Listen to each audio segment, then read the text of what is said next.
The Beatles affected everything they came into contact with, and pretty much everyone who came into contact with them or their music was subsequently changed by the experience as well. Now, sure, you think of everyday people, but the same was true for famous people, and more importantly, soon to be famous people like Bruce Springsteen. Sure, he didn't have much in common with the boys from England, being that he was from New Jersey, which is far removed from the UK, but the Beatles shook up the culture around the world. But when the reality of it all came out, the Beatles were just four regular blokes from Liverpool area and were nothing special other than their strong desire to play the music they wanted to. It made it clear that it was possible by just about anyone who had the desire and the passion to put their foot on that path. Bruce Springsteen had the desire and the passion, that is for certain. It was 1964. Bruce was listening to the car radio, which for you youngsters was probably an AM radio station.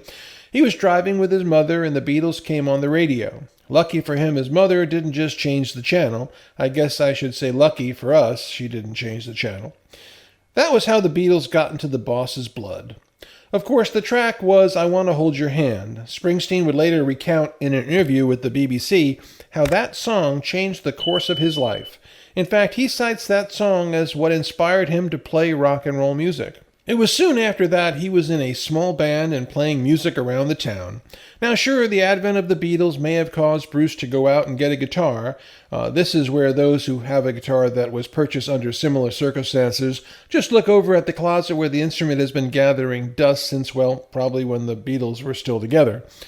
After that, though, it was all Boss, putting in the time and paying his dues to earn his place in rock and roll history.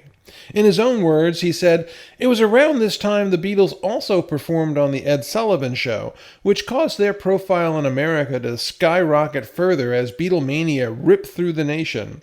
Springsteen was one of the millions who was converted to rock and roll by the Liverpoolians, and he'll be forever indebted to them for making him believe in the power of music." As all of us. Well, that's all for this one. Be well and do good things.